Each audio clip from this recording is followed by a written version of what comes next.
Hello everyone, welcome to all on behalf of Mittal commerce classes. आप सभी लोगों का स्वागत है आज मित्तल कॉमर्स क्लासेस में। तो मेरा जो कंसर्न आज रहेगा, फर्स्ट ऑफ ऑल मैं आपको बता दूं कि थोड़ा सा जो हमारा सीए फाउंडेशन कोर्स है उससे रिलेटेड बात चल रही है, उसके बारे में मैं कुछ डिस्कशन करना चाहता हूँ। सीए फाउंडेशन, अब सीए फाउंडेशन स्टूडेंट्स ध्यान दें तो इस पूरे सीए फाउंडेशन कोर्स में जो हमारा मैथमेटिक्स का जो पेपर होता है वो मैथमेटिक्स के साथ लॉजिकल रीजनिंग और स्टैटिस्टिक्स का होता है। अब स्टैटिस्टिक्स और एलआर और मैथमेटिक्स तीनों मिला के कितने नंबर का पेपर होता है? 100 नंबर का। अच्छा, 100 नंबर में ये कैसे डिस्ट्रीब्यूट होते हैं? 40 क्वेश्चन मैथ्स के होते हैं, 20 क्वेश्चन एलआर के होते हैं और 40 क्वेश्चन स्टैट्स के होते हैं। तो अभी पूरे 100 मार्क्स में से हमें कितने क्वेश्चंस राइट करने हैं या कितने मिनिमम मार्क्स गेन करने हैं? जी 40 मार्क्स गेन करने हैं। और हमारा टारगेट क्या रहना चाहिए भाई सर? 100 में से 90 तो आए, सभी को लेकर भी आने हैं और लेकर आएंगे भी। और मुझे लगता है कि अब सारे वीडियोस आप देखते जाएंगे तो 100 में से 90 ही आएंगे। चलिए हम स्टार्ट करते हैं कि और इसमें सर क्या होगा कि स्टैटिस्टिक्स, जैसे सीए फाउंडेशन में जो सब्जेक्ट है मैथमेटिक्स, एलआर एंड स्टैटिस्टिक्स, इसके लिए मैं जो आपको पढ़ाऊंगा वो आपको पढ़ाऊंगा मैं statistics. Right students, statistics subject मेरा होगा। अब ये स्टैटिस्टिक्स क्या है, स्टैटिस्टिक्स कितने मार्क्स का है वो तो आपको पता लग चुका है, 40 क्वेश्चन है। इसमें किस टाइप के क्वेश्चन होते हैं? Theoretical plus practical. और इस स्टैटिस्टिक्स को जो पूरा आप कवर करें, पूरा सिस्टमैटिक करें, पूरे 40 मार्क्स लेके उसके लिए क्या अप्रोच बता रहे हैं सर? सबसे पहला कि आप अपने प्रॉपर नोट्स मेंटेन करें, जितना भी आपको पढ़ाएंगे उसका प्रॉपर नोट्स आपके पास होने चाहिए। आपको जो इस पूरी स्टैटिस्टिक्स में थ्योरी है उस पर ज्यादा ध्यान देना है, थ्योरी के क्वेश्चंस सबको रिमेंबर होने चाहिए और तभी होंगे जब आपके पास प्रॉपर नोट्स होंगे और उन नोट्स को आप रिवाइज करेंगे तो आई थिंक स्टैटिस्टिक्स में आप अच्छा गेन कर सकते हैं। इसके अलावा जो आपको शॉर्ट कैलकुलेशन कैलकुलेटर से सिखाई जाएंगी उन पे आपको फोकस रखना है। और जब ये बातें हमारी हो जाएंगी तब हमें लगता है कि हम इस पूरे सब्जेक्ट को आसानी से ले लेंगे। अब मैं बात करने जा रहा हूं कि यहाँ पे स्टैटिस्टिक्स हम जो पढ़ रहे हैं, स्टैटिस्टिक्स ये क्या है, तो इसके बारे में तो थोड़ी देर हम सुनते हैं। पहले आप लोगों को पता होना चाहिए कि what is a statistics. What is a statistic? Statistics is nothing, it is a numbers or figure. It is all about numbers or figures, but in terms of numerical data. Actually, statistics numerical data पे काम करता है। Statistics का मतलब क्या है? एक data को लीजिए, अब कोई भी डेटा हो सकता है, तो वो डेटा पहले क्या होगा? कलेक्ट होने के बाद क्या होगा? क्लासीफाई होने के बाद हमारे सामने आएगा प्रेजेंटेशन, फिर हम देखेंगे एनालिसिस और उससे कुछ इंटरप्रिटेशन निकालेंगे। तो स्टैटिस्टिक्स करता क्या है? वो आपको डेटा से इंटरप्रिटेशन बाहर निकाल के देता है। तो स्टैटिस्टिक्स में हम क्या पढ़ते हैं? नंबर्स और फिगर्स के बारे में। देखिए, as far as subject concern हम बात करें तो स्टैटिस्टिक्स में आप क्या पढ़ने जाते हैं? Statistical techniques, statistical methods, data collection, data classification. पर अगर हम सोचें और बात करें कि स्टैटिस्टिक्स है क्या, तो हमने कहा भाई स्टैटिस्टिक्स हमेशा किससे रिलेटेड है? न्यूमेरिकल डेटा से। अब न्यूमेरिकल डेटा में तो बच्चा बोला सर डेटा से क्या मतलब है? मैंने कहा देखो एक बार बताओ, राम कितने साल का है? 5 साल का। Ram 5 years old। अब राम 5 साल का है, ये डेटा हो गया, पर ये स्टैटिस्टिकल डेटा नहीं है। क्यों? देखो, Ram is 5 years old and Shyam is 6 years old। अब मुझे बताओ, राम और श्याम में कंपैरेटिव स्टडी हो रही है? बिल्कुल। इंटरप्रिटेशन निकल रहा है? बिल्कुल निकल रहा है। कौन बड़ा है? श्याम बड़ा है। किससे बड़ा है? राम से बड़ा है। कितने साल बड़ा है? 1 साल बड़ा है। इसका मतलब जब इंटरप्रिटेशन निकले वही स्टैटिस्टिकल डेटा है, जिसमें हम किसी ग्रुप ऑफ पीपल, किसी ग्रुप ऑफ डेटा के बारे में कुछ पढ़ सकें, कुछ एनालिसिस कर सकें, कुछ डिसीजन दे सकें। जैसे हम कहते हैं कि भाई LIC में पैसा लगाओ या फिर कोई पर्टिकुलर ICICI में पैसा लगाओ, तो हम LIC के सारे स्टैटिस्टिक्स देखेंगे, उनका ग्रोथ रेट देखेंगे, ICICI के स्टैटिस्टिक्स देखेंगे। जिस स्टैटिस्टिक्स से हमारा इंटरप्रिटेशन राइट होगा वहां पर हम हमारा पैसा लगाएंगे। तो स्टैटिस्टिक्स का काम क्या है? डिसीजन निकालना, इंटरप्रिटेशन देना। तो देखिए स्टैटिस्टिक्स क्या है? Statistics is branch of mathematics. सबसे पहले तो मैं बता दूं, statistics is a branch of mathematics. ये एक लैंग्वेज का वर्ड है जिसे डिराइव किया गया था 1749 में। कुछ साइंटिस्ट थे, कुछ वर्ड्स थे अलग अलग लैंग्वेज के थे, तो वहां से ये हुआ है। तो वो सारा पार्ट हम इंट्रोडक्शन ऑफ स्टैट्स में कवर करेंगे कि स्टैटिस्टिक्स क्या है, क्या इसके यूजेस है, बिजनेस में है, एप्लीकेशंस में है, बैंकिंग में है और कॉमर्स एंड इंडस्ट्रीज में है। तो इसके क्या यूजेस हैं, किस टाइप का डेटा होता है, प्राइमरी क्या होता है, सेकेंडरी क्या होता है, ये हमारा पार्ट जो रहेगा वो इंट्रोडक्शन ऑफ स्टैट्स पार्ट में रहेगा। फिलहाल जब मैं स्टैटिस्टिक्स की बात करूं तो बेसिक से स्टार्ट करके मैं इसको प्रैक्टिकल पे लेके जाऊंगा। अच्छा, मैं आपको ये पूरा सब्जेक्ट पढ़ाऊंगा कैसे, वो भी आप थोड़ा सा देख लें। ये सब्जेक्ट को मेरा पढ़ाने का प्रोसेस क्या रहेगा। कि देखिए आप इस पूरी स्टैटिस्टिक्स के अंदर आपके जो चैप्टर्स हैं वो मैं किस तरीके से कवर करूंगा। सबसे पहले मैं आपको स्टैटिस्टिक्स की बेसिक्स के बारे में बताने के बाद मेजर्स ऑफ सेंट्रल टेंडेंसी बताऊंगा, इसको हम शॉर्ट में कहते हैं MOCT। उसके बाद हम यहां डिस्कशन करेंगे measures of dispersion. Measures of dispersion बताने के बाद, जिसको भी हम MOD कहते हैं। अच्छा, मेजर्स ऑफ डिस्पर्शन के बाद जैसे ही चैप्टर फिनिश होगा, पहले हम सारे क्वेश्चंस करेंगे, सारे डाउट क्लियरिंग ले लें, डाउट सेशन सारा लेंगे, पूरे MCC मटेरियल और ICA मटेरियल के क्वेश्चन करेंगे। आई सजेस्ट ऑल स्टूडेंट्स कि पहले तो हमारे यहाँ से जो आपको मटेरियल प्रोवाइड कराया जा रहा है दैट इज MCC, वो पूरा आपको करना है। ICI मटेरियल भी आपको फॉलो करना है और ICA के सारे क्वेश्चन आपको करने हैं। और उसके बाद जैसे ही चैप्टर फिनिश होगा तब हमारा नेक्स्ट चैप्टर चालू होगा दैट इज कोरिलेशन। कोरिलेशन के बाद हम पढ़ेंगे रिग्रेशन। अच्छा जी, जैसे ही ये दोनों कंप्लीट होंगे, जैसे कोरिलेशन क्या होता है भाई, रिलेशन बिटवीन टू वेरिएबल्स, ऐसे ही कुछ इसकी डिटेल स्टडी हम बाद में लेंगे। कोरिलेशन, रिग्रेशन, और इसके जैसे ही कंप्लीट होगा उसके बाद हम यहाँ चैप्टर हमारा उठाएंगे statistical description of data. Statistical description of data.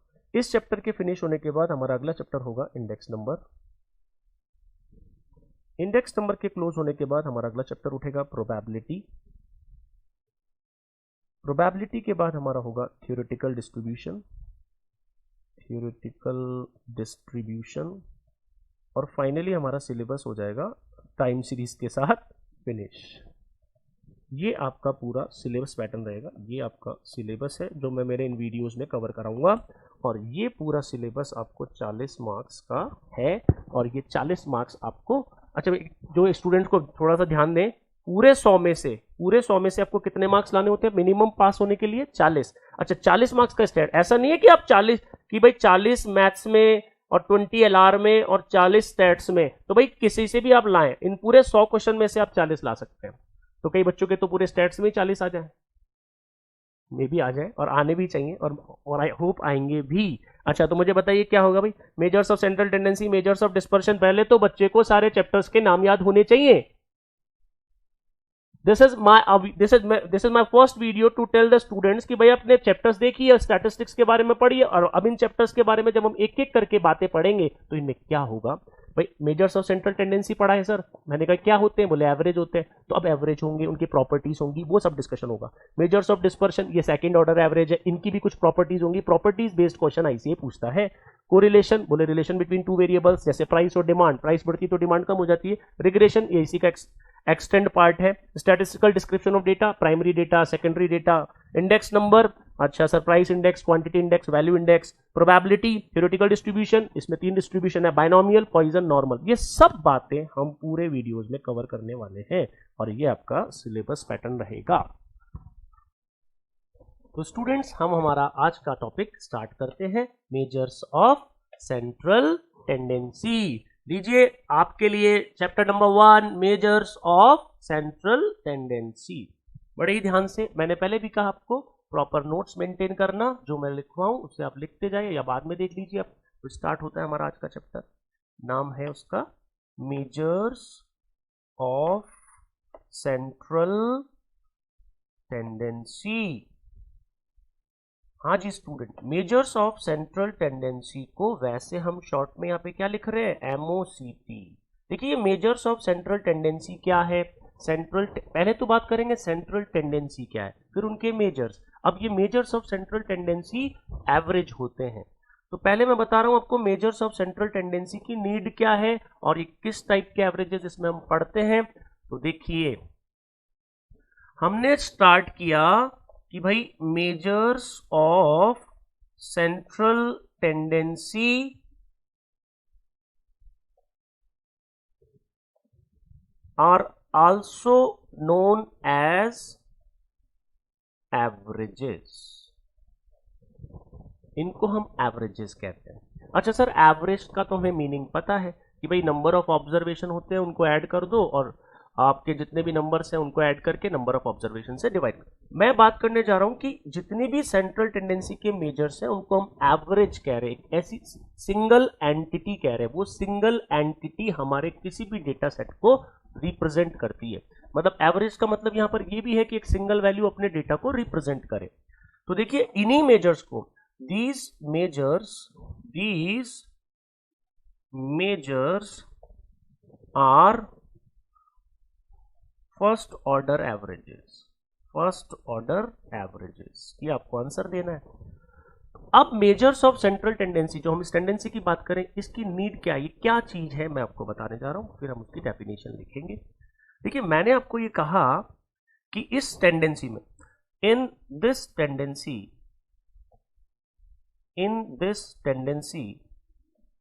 There is a single value, हम उसको एंटिटी भी कहते हैं। देयर इज अ सिंगल वैल्यू या entity which can be regarded as a representative value of the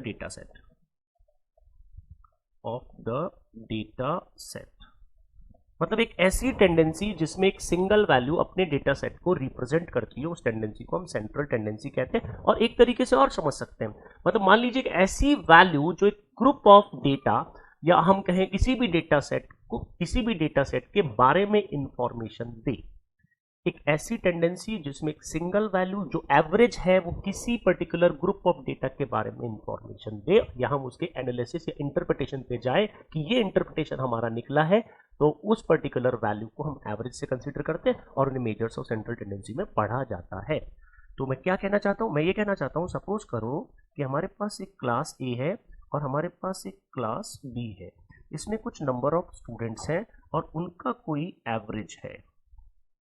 तो देखिए क्लास ए में नंबर ऑफ स्टूडेंट है, पता नहीं अभी हमें कितने हैं, क्लास बी में भी नहीं पता, उनका कुछ एवरेज ले लेते हैं मार्क्स का।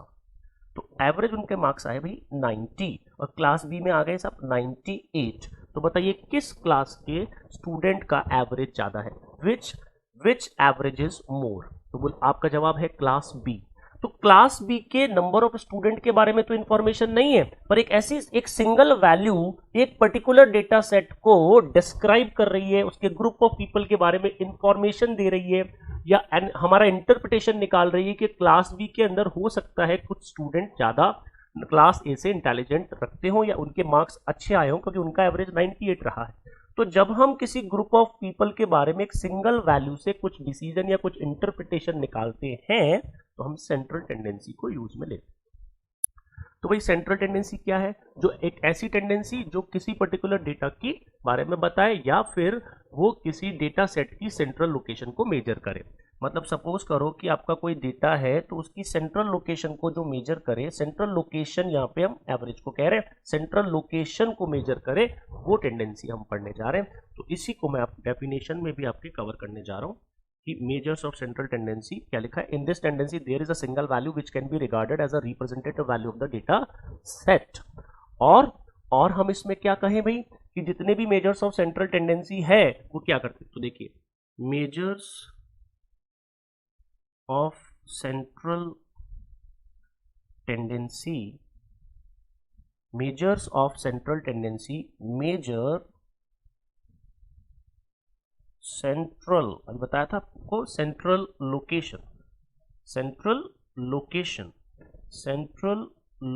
Of the observation, central location of the observations. ठीक है, मेजर्स ऑफ सेंट्रल टेंडेंसी क्या मेजर करता है? Central location of the observation. अच्छा, तो मेजर्स ऑफ सेंट्रल टेंडेंसी को हम एवरेज कह रहे हैं।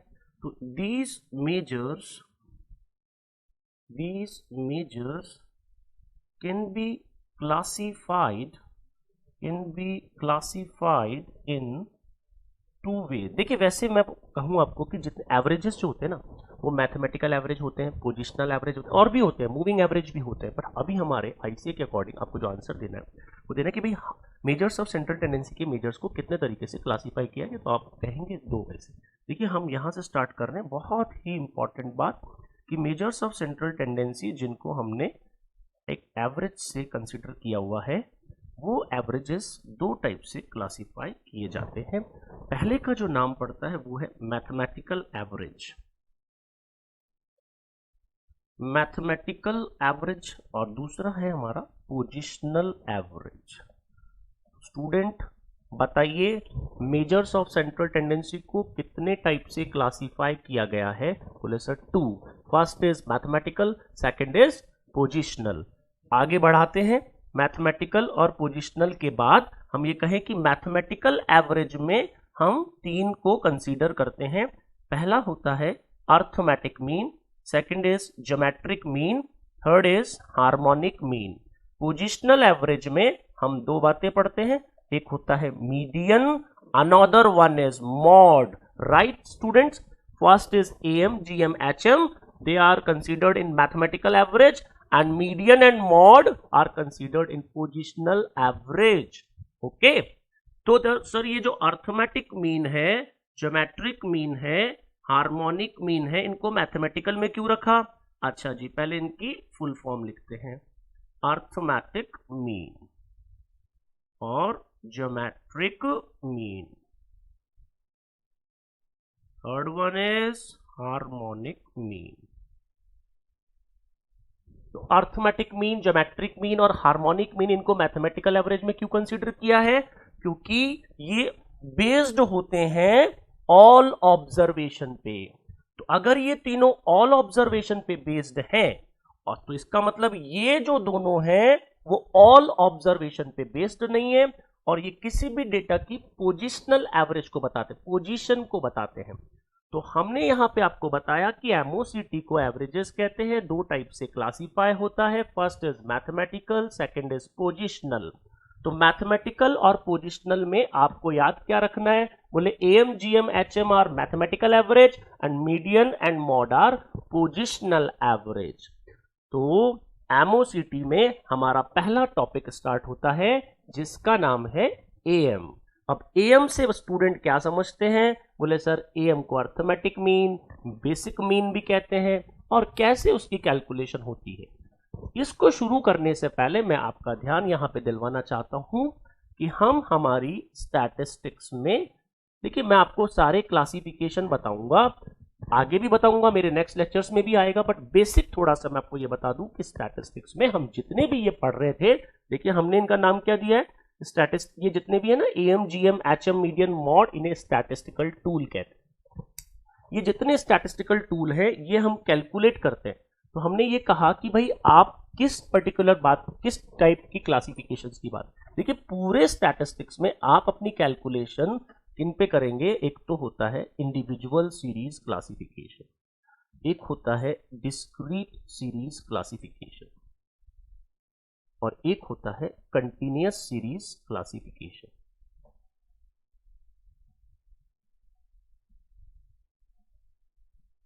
तो देखिए सर, इंडिविजुअल सीरीज क्लासिफिकेशन, मैंने कहा बहुत सिंपल सी बात बता देता हूं। जैसे मान लीजिए कुछ स्टूडेंट के हमने मार्क्स लिख दिए, 5 marks, 6 marks, 7 marks, 8 marks, 9 marks out of 10 marks. तो आपने अपने डेटा को जब ऐसे रिप्रेजेंट किया है तो वो इंडिविजुअल सीरीज क्लासिफिकेशन कहलाता है। तो हम इसको ऐसे लिख देते हैं, X1, X2, X3, X4 are set of observation. जब भी होते हैं ऐसे तो हम उन्हें इंडिविजुअल सीरीज कहते हैं। ठीक, अब हम बात करते हैं डिस्क्रीट सीरीज। तो सब डिस्क्रीट सीरीज में सपोज करो मैंने यहां पर इस डेटा में ये कहा कि सपोज 5 2 टाइम्स आ जाए। 5 कितने टाइम्स आ जाए? 2 टाइम्स। तो बताइए 5 की फ्रीक्वेंसी क्या हुई? 2 हुई। तो अगर 5 की फ्रीक्वेंसी 2 हुई तो, या फिर हम कह सकते हैं कि किसी भी क्लासिफिकेशन जो इंडिविजुअल टाइप का है हम उसको किसी अदर वे में रिप्रेजेंट करें तो वो डिस्क्रीट में बन सकता है। जनरल इंफॉर्मेशन आपके लिए ये है कि ये सेट ऑफ ऑब्जर्वेशन या डेटा सेट और ये आपका फ्रीक्वेंसी। आगे जब हम इसको डिटेल में ले जाएंगे और नए अगले चैप्टर्स पढ़ेंगे लाइक स्टैटिस्टिकल डिस्क्रिप्शन, तो उसमें बेसिक सारी बातें मैं आपको बताऊंगा। अच्छा, जैसे कुछ बात मैं यहां बताने जा रहा हूं, जैसे एक्स क्या है? बोले सर एक्स क्या? एक वेरिएबल है। तो हमने यहाँ पे लिख दिया मार्क्स, क्योंकि हमने यहाँ पे कंसिडर किया हुआ है मार्क्स। अब स्टूडेंट यहाँ पे हमने लिख दिया। सपोज करो किसी बच्चे के 5 मार्क्स आए तो दूसरा बच्चा कहता है मेरे भी 5 हैं, तो फ्रीक्वेंसी के अकॉर्डिंग उसे 2 लिख देंगे। अच्छा, तो इस तरीके की जो क्लासिफिकेशन होती है 9, और मान लीजिए 2 स्टूडेंट है और 10 मार्क्स पूरे में से पूरे वो 1 स्टूडेंट। इस टाइप की जो क्लासिफिकेशन होती है उसको हम क्या कहते हैं, डिस्क्रीट सीरीज क्लासिफिकेशन। तो सर एएम टॉपिक शुरू करना, मैं उस पॉइंट पे आ रहा हूं। तो पहले हमने कहा इंडिविजुअल सीरीज पे काम करना है, डिस्क्रीट सीरीज पे काम करना है, हमको कंटिन्यूस सीरीज पे भी काम करना है। तो देखिए मैंने इसी को कुछ क्लासेस में, क्लास इंटरवल में कंसिडर किया। तो मैंने यहाँ पे लिखा, भाई देखिए सर कुछ हाइट ले लेते हैं। अब हाइट क्या है सर, कुछ स्टूडेंट्स की है, ठीक है। अब वो हाइट सेंटीमीटर में है, पर मैंने उनको इस तरीके से कंसिडर किया, 120 से 130, 130 से 140, 140 से 150 और 150 से 160। तो इस क्राइटेरिया में 120 से 130 कितने स्टूडेंट बिलोंग करते हैं, तो कहाँ सब 15 करते हैं, यहाँ पे 12 करते हैं, यहाँ पे 10 करते हैं, यहाँ पे 9 करते हैं। तो ये जो टाइप ऑफ क्लासिफिकेशन है वो कंटिन्यूअस सीरीज क्लासिफिकेशन। इसमें मैं और वेराइटीज होती है कंटिन्यूअस सीरीज में, हम इसको और आगे बांट देते हैं या फिर और टाइप से क्लासिफाई करते हैं। जैसे एक नाम आता है एक्सक्लूसिव सीरीज, एक आपके होता है इंक्लूसिव सीरीज, एक आपके ओपन एंड क्लासिफिकेशन भी होता है,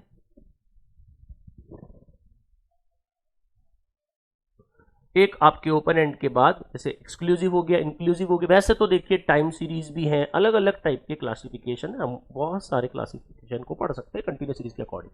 तो 120 से 130, 130 से 140 है ना, इसको हम एक्सक्लूसिव कहते हैं। और सपोज यहाँ पे इनके बीच में गैप आ जाता है ना, 130 से 130 के बाद गैप आ जाता है, उसे हम इंक्लूसिव कहते हैं। ये सब चीजें हम डिटेल में लेंगे।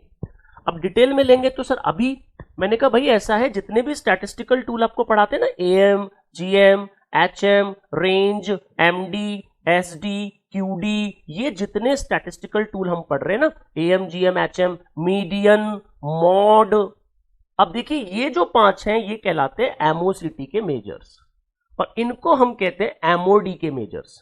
तो एमओडी क्या है, मेजर्स ऑफ डिस्पर्शन, एमओसीटी क्या है, मेजर्स ऑफ सेंट्रल टेंडेंसी। तो ये जितने हम टूल है, देखिए आपको क्या पढ़ना है भाई, एम तो इंडिविजुअल का भी कैलकुलेट करना सीखो, डिस्क्रीट का भी सीखो, कंटिन्यूस का भी सीखो। इसी तरीके से median, mod, individual, discrete, continuous, range, individual, discrete, continuous, MD, individual, discrete, continuous का नहीं आएगा। देखिए इन मेजर्स में कंटिन्यूस सीरीज के क्वेश्चन नहीं पूछे जाते। वैसे मैं आपको यहाँ पे ध्यान दिलाना चाहता हूँ, लास्ट अटेम्प्ट के अंदर कंटिन्यूस सीरीज के क्वेश्चन आए। मैं बात कर रहा हूँ पिछले पेपर की, जैसे अभी अब नवंबर जो एग्जाम गया है उसमें कंटिन्यूस सीरीज के क्वेश्चन मीडियन और मॉड से पूछे गए। तो हमें क्या क्या कवर करना है, इंडिविजुअल सीरीज, डिस्क्रीट सीरीज और कंटिन्यूस। अब कंटिन्यूस सीरीज में क्या है सर, इस तरीके की क्लासेस का भी हमें काम करना है, मीन में, मीडियन में, मॉड में, एचएम, रेंज में, बेसिकली इन 4 में। तो फिर अब काम हमारा कैसे होगा, किस तरीके की कैलकुलेशन होगी, क्या फॉर्मूले होंगे, हमारा पूरा आईसीआई क्या चाहता है, हमारा आईसीआई चाहता है कि आपको इसकी पूरी थ्योरी और प्रैक्टिकल पता होनी चाहिए। किनकी, इन पहला चैप्टर जो बहुत इंपॉर्टेंट हमारे लिए है। अच्छा ये भी मैं बता दूं कि हम यहाँ पे, मैं आपको जो पढ़ाने जाऊंगा, मेरी जो क्लासेस होंगी उसमें एमसीसी का स्टडी मटेरियल आपको प्रोवाइड हो रहा है, आईसीआई के जितने भी क्वेश्चन, आईसीआई का तो पूरा मॉड्यूल आपको कवर करके जाना है और आईसीआई के क्वेश्चंस भी हम करेंगे। और जैसे जैसे चैप्टर फिनिश होगा तो हर चैप्टर के बाद जो क्वेश्चंस आपको एमसीसी में अवेलेबल हैं उन क्वेश्चंस को हम प्रैक्टिस करेंगे। तो उसके लिए क्या है, आप जितना पढ़ें, अभी जैसे आप पढ़ेंगे तो पढ़ने के अंदर सर अच्छा हर टॉपिक के बारे में इंफॉर्मेशन मिलेगी। जैसे एएम है तो एएम पढ़ो, एएम की सारी प्रॉपर्टीज, जीएम पढ़ो प्रॉपर्टीज, मीडियन पढ़ो मीडियन की प्रॉपर्टीज, और मीडियन के ऊपर जितने भी बेस्ड क्वेश्चन है या एएम के ऊपर जितने बेस्ड क्वेश्चन है वो हम लोग यहाँ कवर करें। तो हमारा काम अब क्या समझ में आता है कि सब आप इंडिविजुअल सीरीज की भी कैलकुलेशन करवाओगे, डिस्क्रीट की भी करवाओगे, कंटिन्यूस सीरीज की भी कराओगे और उनकी प्रॉपर्टी बेस्ड क्वेश्चन भी सॉल्व होंगे। तो देखिए स्टूडेंट, हमें किन पे काम करना है और आगे बढ़ाते हैं हमारे टॉपिक को। और अब हमारा टॉपिक स्टार्ट होता है पहला। तो हमने क्या सीखा कि भाई मेजर्स ऑफ सेंट्रल टेंडेंसी जो है उसमें हमारे मैथमेटिकल एवरेज में हम पहला नंबर का उठा रहे हैं और पहला नंबर का हमारा आता है एएम। अब एएम क्या है, बोले देखिए सर एएम होता है अर्थमेटिक मीन। अब अर्थमेटिक मीन को समझाना है, देखिए अच्छा इसको डिनोट करते हैं एक्स बार से। अब अर्थमेटिक मीन को मैं पहले बेसिक एग्जांपल से समझते हैं, फिर हम इसकी पूरी थ्योरी सेक्शन को लेंगे और फिर सारे क्वेश्चंस कवर करेंगे। तो मैंने आपसे पूछा कि देखिए 5, 8, 9, 2, 6, अब आपके सामने ये 5 वैल्यू है। अब ये 5 वैल्यू को हमने क्या नाम दे दिया, एक डेटा सेट दे दिया। अब डेटा सेट दे दिया तो ये क्या हो गई, सेट ऑफ ऑब्जर्वेशन भी कह सकते हैं। अच्छा तो सर ये किसकी हो गई, मैंने कहा भाई किसी की भी ले लो, मार्क्स की ले लो। अब ये जो मार्क्स हेडिंग है ये क्या है, बोले सर वेरिएबल है। अब वेरिएबल कितने टाइप के होते हैं, बोले 2 टाइप के होते हैं, बोले डिस्क्रीट और कंटिन्यूस। डिस्क्रीट और कंटिन्यूस। अच्छा तो सर डिस्क्रीट वेरिएबल में क्या है, कंटिन्यूस वेरिएबल में क्या है, मैं आपको सब बताऊंगा। पहले बेसिक हम बात करते हैं। बताओ 5, 8, 9, 2, 6 किसका डेटा था, आपका मार्क्स का। मार्क्स क्या है, एक वेरिएबल। अब यहाँ वेरिएबल को हम क्या, किसी भी डेटा सेट को एक्स से रिप्रेजेंट कर रहे हैं। तो देखिए भाई आप क्या करेंगे, एवरेज, अर्थमेटिक मीन क्या है, बोले एवरेज। एवरेज कैसे निकालते हैं बेटा, 5 + 8 + 9 + 2 + 6 डिवाइडेड बाय 5। तो ये हमारा हो गया 30/5, तो रिजल्ट हमें मिला 6।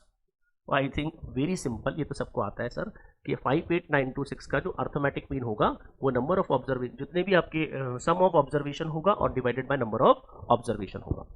तो हमने कहा कि भाई अर्थमेटिक मीन को ही मीन कहते हैं, एवरेज कहते हैं। अब क्या इस डेटा सेट की प्रॉपर्टीज होंगी, किस टाइप के क्वेश्चन इस पे अराइज होंगे। सपोज मैंने कहा कि अगर इनमें मैं कुछ चेंज करूं तो क्या चेंजेस आएगा अर्थमेटिक मीन में। अगर मैं इसको 2 से बढ़ा दूं, 3 से बढ़ा दूं, all observation is added by 3 added by 2, तो क्या रिजल्ट हमारे कन्वर्ट होंगे, वो सब हम अर्थमेटिक मीन में पढ़ेंगे।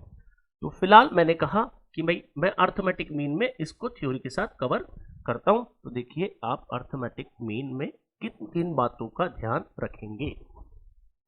देखिए टॉपिक स्टार्ट है हमारा, और सभी स्टूडेंट्स ध्यान दें, फोकस। चलिए, तो arithmetic mean is a mathematical average. Arithmetic mean is a mathematical average. ये मैं जितने भी नोट्स बना रहा हूं ये इंपॉर्टेंट हैं। Arithmetic mean is a mathematical average. और क्या बात है sir, arithmetic mean is based on all observation.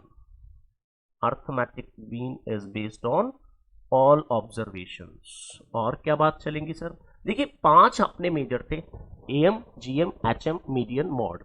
In among all 5 arithmetic mean को बेस्ट मेजर माना गया। Arithmetic mean is a best measure of central tendency. Best measure of central tendency. अच्छा एक word और है, रिजिडली डिफाइंड।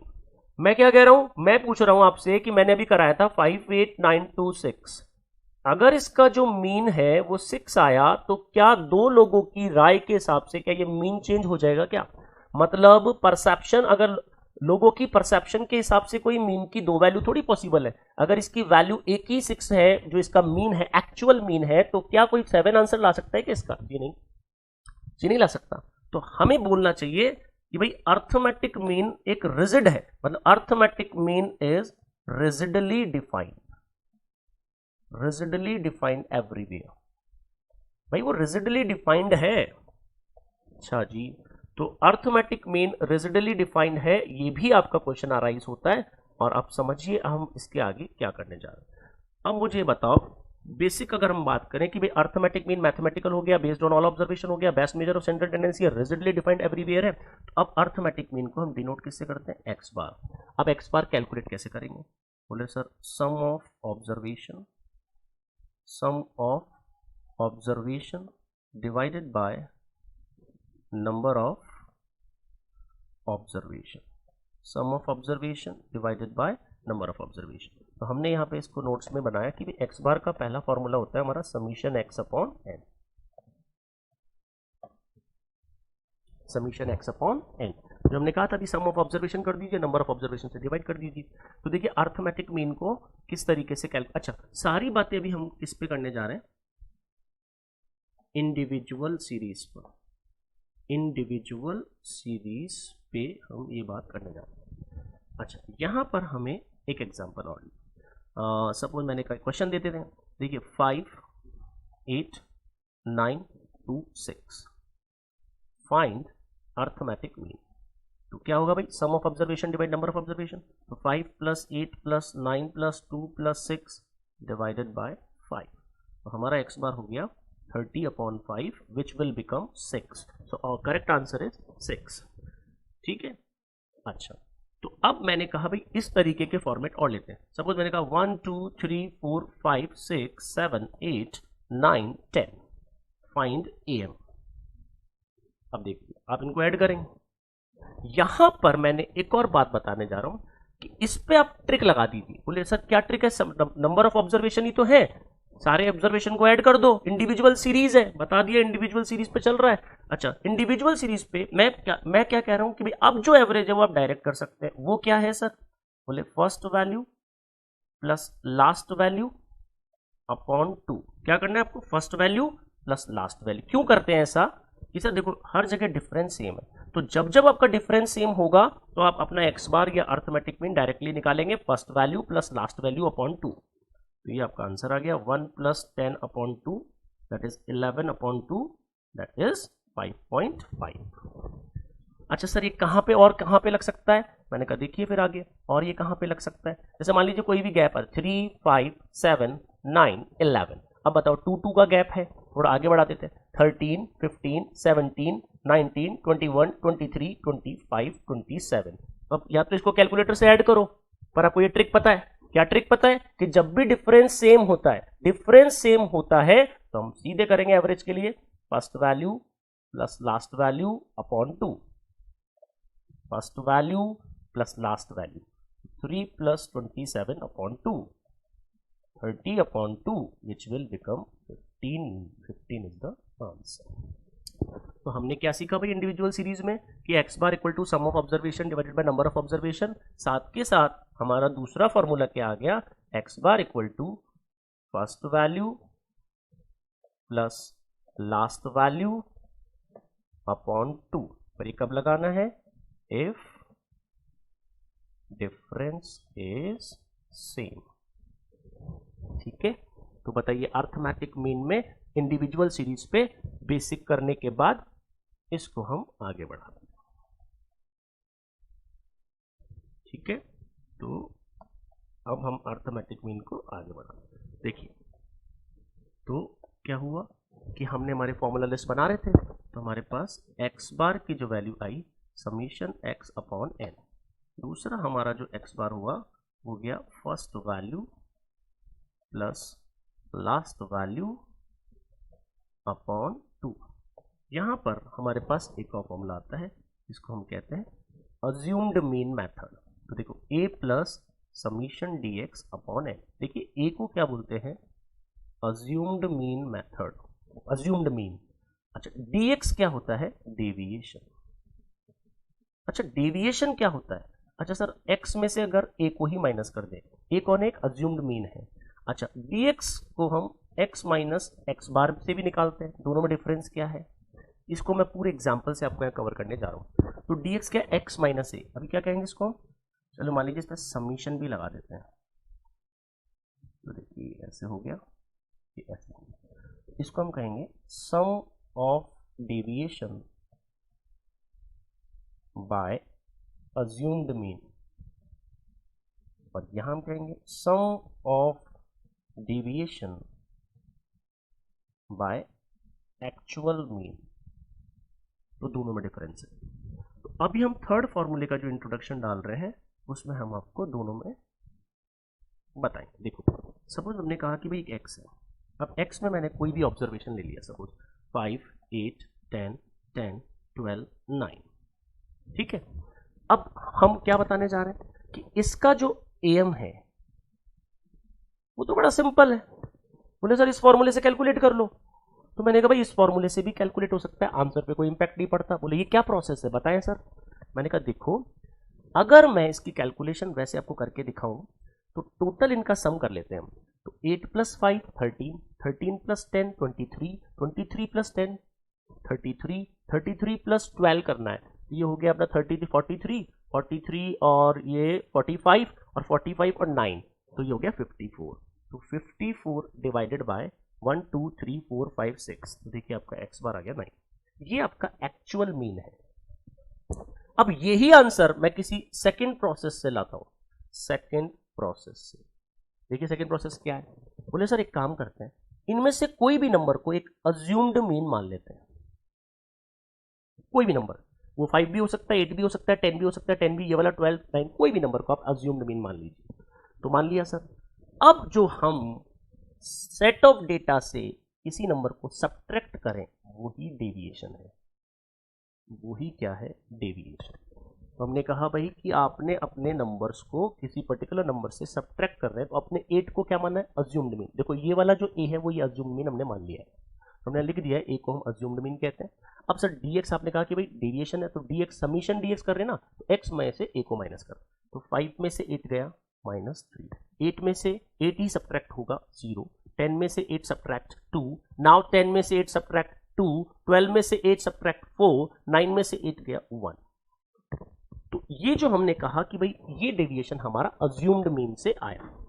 अब student अगर मैं आंसर लाने जा रहा हूं और दूसरा सेकंड प्रोसेस से लाने जा रहा हूं, that is a plus summation dx upon n, और आपको क्या मिलेगा, आंसर 9 ही मिलेगा। देखते हैं, ये है एक्चुअल मीन, ये है अज्यूम्ड मीन। अज्यूम्ड मीन क्या था भाई 8 प्लस, अब देखिए इसका सम कर दिया अपन, इसी को बोलते हैं समीशन dx। तो देखिए 2 और 2 4, 4 और 4 8, 8 और 1 9, 9 में से 3 चला गया, कितना हो गया 6। तो देखिए मैं यहाँ पे 6 रख रहा हूं। अच्छा number of observation, number of observation हमारी कितनी है भाई, 1 2 3 4 5 6। ओहो, तो देखिए sir x bar equal to 8 plus 1, हमारे रिजल्ट पे कोई इंपैक्ट नहीं है। अगर मैं मेरा आंसर इस फॉर्मेट से भी लाता हूं तो मुझे एक्चुअल मीन मिल जाएगा। तो इंडिविजुअल सीरीज में आपने देखा कि अज्यूम्ड मीन से भी कैलकुलेशन होता है और हमारे आंसर पे इंपैक्ट नहीं पड़ता है। यहां पर मैं आपको एक बात और बताने जा रहा हूं। अब सपोज करो इसको डेविएशन कहते हैं, तो अब एक काम करो, x में से x बार को माइनस करो, इसको भी डेविएशन कहते हैं, लिख तो दिया, x में से x बार को भी डेविएशन कहते हैं। अब अगर आपने इसको डेविएशन कहा है, देखते हैं क्या होता है। तो 5 में से 9 गया -4, 8 में से 9 सब्ट्रैक्ट हो गया -1, 10 में से 9 सब्ट्रैक्ट हो गया दैट इज 1, 10 में से 9 सब्ट्रैक्ट आल्सो 1, 12 में से 9 3, 9 में से 9 सब्ट्रैक्ट हो गया 0। Student you will get total sum is 0, 3 4 5, 5 में से गया 4, 4 में से, ओके नाउ दिस इज 0। क्या सीखने को मिला, बोले सर ये सीखने को मिला कि समीशन x माइनस ए और समीशन x माइनस एक्स बार दोनों में डिफरेंस है। एक्चुअल मीन से सब्ट्रैक्ट करेंगे यू विल गेट 0 सम करने के बाद, मतलब एक्चुअल मीन को सब्ट्रैक्ट जब डेटा से करते हैं और उसका सम करते हैं तो रिजल्ट 0 आता है। तो क्या ये डायलॉग नहीं बना, बिल्कुल बना ये डायलॉग। क्या डायलॉग बना, sum of deviation by arithmetic mean, sum of deviation by arithmetic mean is always 0, is always 0।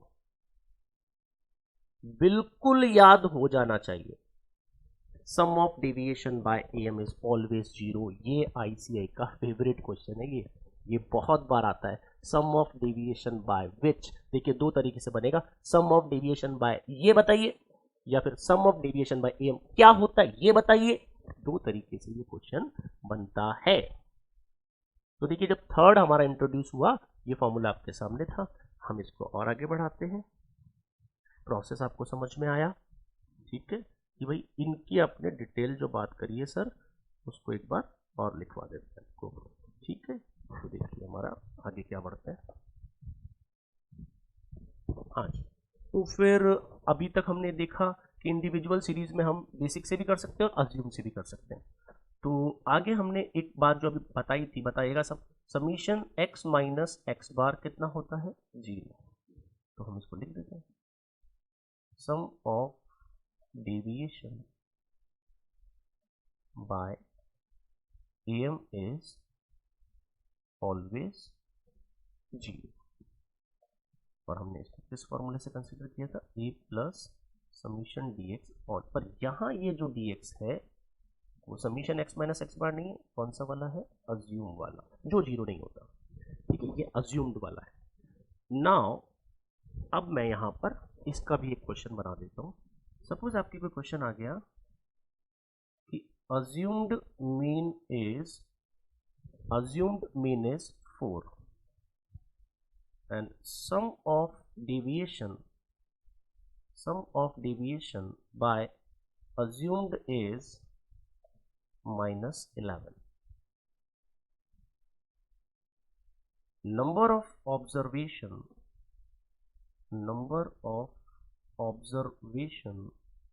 Is 100, find actual mean, या एक्चुअल आपका जो भी आपका अर्थमेटिक मीन निकालना है। तो देखिए इस क्वेश्चन को देख के आपको लगा कि यार ये किसी फॉर्मूले से सॉल्व होगा। देखिए मैंने यहाँ पे इंट्रोड्यूस किया, बताइए क्या है, एम, ये कौन है, अज्यूम्ड मीन, ये कौन है, सम ऑफ डेविएशन, ये कौन है, नंबर ऑफ ऑब्जर्वेशन। देखिए सब कुछ वैल्यू गिवन है, अज्यूम्ड मीन का वैल्यू 4 यहाँ पुट कीजिए, सम ऑफ डेविएशन बाय अज्यूम्ड यहाँ पुट कीजिए, देखो ना सम ऑफ डेविएशन, देखो ना सम ऑफ डेविएशन, तो सम ऑफ डेविएशन कितनी वैल्यू है, अरे सर आ जाएगा इसका तो आंसर। बोले देखिए अज्यूम्ड मीन का वैल्यू 4, सम ऑफ डेविएशन का वैल्यू -11, नंबर ऑफ ऑब्जर्वेशन 100, तो एक्स बार की वैल्यू होगी 4 माइनस 0.11, एक्स बार की वैल्यू 3.89। तो ये फॉर्मूला इसलिए पढ़ाया गया क्योंकि क्वेश्चन किसी भी तरीके का आ सकता है। तो हमें लगा कि भाई इंडिविजुअल सीरीज में हम काम कर रहे हैं, हमने 3 फॉर्मूले कंसीडर किए और इस पर्टिकुलर क्वेश्चन का आंसर भी आपको पता लग गया। अब मैं इसको आगे बढ़ा देता हूं, ठीक है। तो अर्थमेटिक मीन में हमने इंडिविजुअल सीरीज पे कैलकुलेशन कर दिया, और क्या क्वेश्चन यहाँ पे बनते हैं यहीं से हम स्टार्ट करते हैं। देखिए 5, 7, 6, 2, P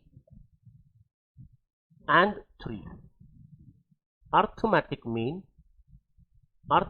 mean is 10, find the value of P। इस तरीके के क्वेश्चन अब फिर हमें मिलेंगे, तो इसको हम कैसे करें। बोले सर एक्स बार क्या है, बोले समीशन एक्स अपॉन एन। तो देखिए आपके सारे नंबर्स को आप ऐड कर दीजिए, अभी कर देते हैं ऐड। देखिए आप ऐड करेंगे 5 प्लस, सर इसको अज्यूम, अरे भाई अज्यूम से भी करें तो पर अननोन वैल्यू है ना इसमें, तो 5, 7, 6, 2, P सबको ऐड करो, और एक और नंबर है 3, ठीक है, 7 और 5 12, 7 और 5 12, 12 और 6 18, 18 और 2 20, 20 और 3 23, ये हो गया 23 प्लस P, इनका सम हो गया, ठीक है। तो हमने कहा भाई 23 plus P, number of observation 1 2 3 4 5 6, 1 2 3 4 5 6, ये आ गया। अच्छा एक्स बार की वैल्यू, एम की वैल्यू क्वेश्चन में कितनी गिवन है 10, तो 10 equal to 23 plus P upon 6, तो 60 इक्वल टू 23 प्लस P, तो P का वैल्यू 60 माइनस 23, ये हमारा 60 में से 23 सब्ट्रैक्ट हो गया और ये आ गया 37, P का वैल्यू आ गया। इस टाइप के क्वेश्चन भी इंडिविजुअल सीरीज से पूछे जाते हैं, ठीक है। तो आगे बढ़ते हैं कि और क्या इसमें हमें पढ़ना है अर्थमेटिक मीन में। तो अर्थमेटिक मीन में आगे की जो कहानी हमें पढ़नी है वो ये पढ़नी है कि अच्छा देखो, अब हम इसको लेके जा रहे हैं डिस्क्रीट सीरीज EM पर। अच्छा जी, अब डिस्क्रीट सीरीज EM कैसे कैलकुलेट होगा। सपोज ये x है और ये f है, तो मैंने इसको लिखा भाई 2 4 8 16 2 3 3 2। तो इस टाइप का क्वेश्चन हमारा आ गया और यहां में लिख दिया फाइंड अर्थमेटिक मीन। मैंने यहां पर एक फॉर्मूला इंट्रोड्यूस किया डिस्क्रीट सीरीज के लिए। क्या करना है स्टूडेंट को, भाई f और x को करना है मल्टीप्लाई और उनको ऐड कर देना है, फ्रीक्वेंसी का सम करना है और उसे नीचे लिख देना है। बड़ा ही सिंपल फॉर्मूला है, summation F x upon summation F, ठीक है। तो summation F x upon summation F, थोड़ा सा मैं लिख देता हूँ। समीशन एफ को हमारी बुक्स वैसे कैपिटल एन से कह रही है, नाम है इसका sum of frequency, sum of frequency. चलिए इस क्वेश्चन की डिमांड पूरी करते हैं। बताइए क्या पूछा है, अर्थमेटिक मीन। तो एक्स और एफ का अर्थमेटिक मीन हम निकालने जा रहे हैं। क्या है सर प्रोसेस क्या है, मैंने कहा बहुत सिंपल है। बोले एफ और एक्स को क्या कर दीजिए मल्टीप्लाई, हो गया 4 12 24 32, इसका टोटल आया 72। सारा सम चेक कर लो स्टूडेंट, 72, इसका टोटल चेक कर लीजिए 10, that is capital N, also summation F. देखिए कैलकुलेट हो चुका है हमारा 72 अपॉन 10 और रिजल्ट मिल गया 7.2। इस पे टिक कर दीजिएगा, आपको मार्क्स मिलेंगे। चलिए तो सिंपल क्वेश्चन है, डिस्क्रीट सीरीज का एम है ये। अच्छा तो सर डिस्क्रीट सीरीज के एम के बाद हमारा टॉपिक आगे बढ़ता है। तो डिस्क्रीट सीरीज का हमने क्वेश्चन कर लिया था, अब हम कंटिन्यूस सीरीज का देख लेते हैं और इसको हम देखते हैं कंटिन्यूस सीरीज में क्या होगा। तो देखिए आगे बढ़ते हैं, एम फॉर कंटिन्यूस सीरीज।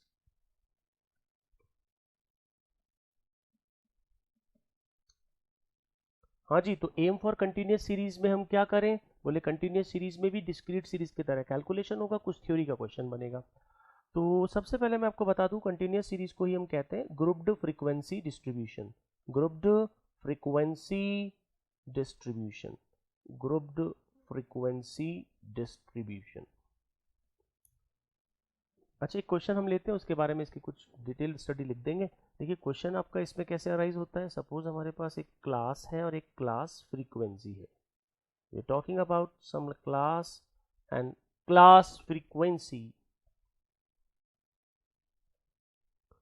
तो बहुत ही सिंपल से एग्जांपल हम देते हैं यहाँ पे, 10 to 20, 20 to 30, 30 to 40, 40 to 50 and another one is 50 to 60। तो 10 to 20, 20 to 30 इन सबको हम क्लास कहते हैं। क्या कहते हैं बेटा, क्लास कहते हैं। ठीक है, तो ग्रुप फ्रीक्वेंसी डिस्ट्रीब्यूशन, सामने इसकी फ्रीक्वेंसी ले लेते हैं 5, 6, 2, 7, 3। अब हमें इसका कैलकुलेशन करना है, फाइंड अर्थमेटिक मीन। स्टूडेंट क्या फाइंड करना है, अर्थमेटिक मीन। अच्छा, किसकी बात कर रहे हैं, कंटिन्यूस सीरीज। इससे पहले मैंने आपको इंडिविजुअल सीरीज का बताया और डिस्क्रीट सीरीज का बताया। देखिए हम इसकी कैलकुलेशन को करने के लिए कैसे आगे बढ़ेंगे। कंटिन्यूस सीरीज को ग्रुप फ्रीक्वेंसी डिस्ट्रीब्यूशन भी कहते हैं। कंटिन्यूस सीरीज का फॉर्मूला भी हम यही पुट कर देंगे, X bar equal to summation F x upon summation F. Student सबको पता होना चाहिए समीशन एफ का मतलब क्या है, sum of frequency, sum of frequency. अच्छा, समीशन एफ को क्या कहते हैं, कैपिटल एन। तो अब फॉर्मूला तो हमें यही यूज में लेना है, बट उसके लिए कुछ क्वेश्चन का आंसर भी दे सकते हैं और आपको बता दूं मैं कि एक्स क्या होता है। तो हमने कहा कि भाई group frequency distribution, group frequency distribution continuous series को कहते हैं। तो while computing the AM of grouped frequency distribution, we assume x, क्या x को assume करेंगे, mid value of the class, mid value of the class, mid value of the class। तो हम इसके सॉल्यूशन में पहले एक x बना लेंगे जिसको हमने मिड वैल्यू कह दिया। मिड वैल्यू कैसे कैलकुलेट करते हैं, मिड वैल्यू होगा 10 से 20 का मिड वैल्यू 15, 10 से 20 का मिड वैल्यू 15, तो फिर 25, 35, 45 एंड 55 यही होगा। ठीक है, अब हम हमारा प्रोसेस अपना देंगे, f और x को कर देंगे मल्टीप्लाई। देखिए 15 इंटू 5 75, चलिए इसको हम इसमें कर देते हैं 25 into 6, that is 150, 35 multiply 7, 245, 45 multiply 7, 315, 55 multiply 3, 165। ना इससे हम अब ऐड कर देंगे। स्टूडेंट अब हम इसे ऐड कर देंगे और देखिए फ्रीक्वेंसी का टोटल भी कर लेंगे। Now we are adding the numbers, तो जितने भी हमारे नंबर्स हैं हम उनको ऐड कर लेते हैं। तो कितने नंबर्स हैं हमारे पास, 75, 150, 245, 315, 165। फ्रीक्वेंसी का टोटल 6 और 5 11, 11 और 2 13, 13 और 7 20 और ये हो रहा है 23। अब हम इन्हें ऐड कर देते हैं सारे नंबर्स को, 75 प्लस 150 प्लस 245 प्लस 315 प्लस 165 और ये हमारा 950। तो देखिए 950 फॉर्मूला अप्लाई किया, x bar equal to summation F x upon summation F, x bar equal to 950 में 23 का हम डिवाइड करेंगे, डिवाइडेड बाय 23 और हमारा रिजल्ट है 41.3। तो 41.3 is the answer of this particular question. तो हमने इस कंटिन्यूस सीरीज का जो कैलकुलेशन किया वो क्या है भाई, f को x से multiply, am for continuous series, am for continuous series. अच्छा जी, तो am फॉर कंटिन्यूस सीरीज का मैं आपको एक और बता दूं कि इसी कंटिन्यूस सीरीज का फॉर्मूला मैंने आपको शुरू में बिल्कुल शुरू में बताया था ना, अज्यूम्ड मीन, वो भी हम यहाँ पे अप्लाई कर सकते हैं। x bar equal to a plus summation f d x upon summation f. अच्छा, उसमें f नहीं होता, यहाँ पे f आ जाएगा इनटू i का मतलब है यहाँ पर क्लास लेंथ। अच्छा, इसमें गैप कितने का आ रहा है, 10 का, वही हमारा i है। जो 10 और 20 का गैप है ना, वही i है, 10 गैप है। अच्छा, एक अज्यूम प्रोसेस से भी हम इसका आंसर निकाल सकते हैं, इसे हम कहते हैं स्टेप डेविएशन। पर हमें इसमें कवर करने की जरूरत नहीं है, बस हमें एक मीन फाइंड करना आना चाहिए कंटिन्यूस सीरीज का, जो हम इजीली फाइंड कर सकते हैं। ठीक है, तो ये जो हमारा पूरा कंटिन्यूस सीरीज का क्वेश्चन आपके सामने रहा। अब मैं आपको ये बता दूं स्टूडेंट्स कि मैंने आपको शुरू में बताया आज कि मेरा पढ़ाने का पैटर्न क्या था, कि मैं पहला चैप्टर एमओसिटी कवर करूंगा। तो एमओसिटी में मैंने आपको बेसिक बताया कि भाई what is a mathematical average, what is a positional average, what is measure of central tendency, और मैंने इंडिविजुअल सीरीज, डिस्क्रीट सीरीज और कंटिन्यूस सीरीज के क्वेश्चंस को एम पे सॉल्व किया। और इनको सॉल्व करने के बाद जो मेरा नेक्स्ट वीडियो जाएगा या नेक्स्ट जो मेरा सेकंड लेक्चर होगा वो होगा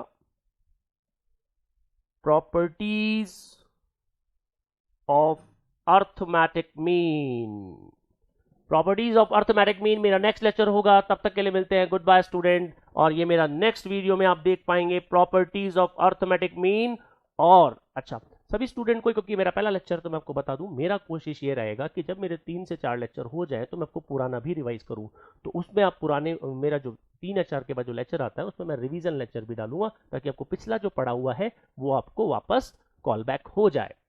ये मेरा हमेशा आपके लिए रहेगा कि जितना मैं पढ़ा दूं मैं उसको उतना आपको रिवाइज भी करता जाऊं, और उसके बाद अगर मेरा लेक्चर होगा वो कंटिन्यूस हमारे सिलेबस के अकॉर्डिंग होगा। ये मेरा पढ़ाने का तरीका रहेगा।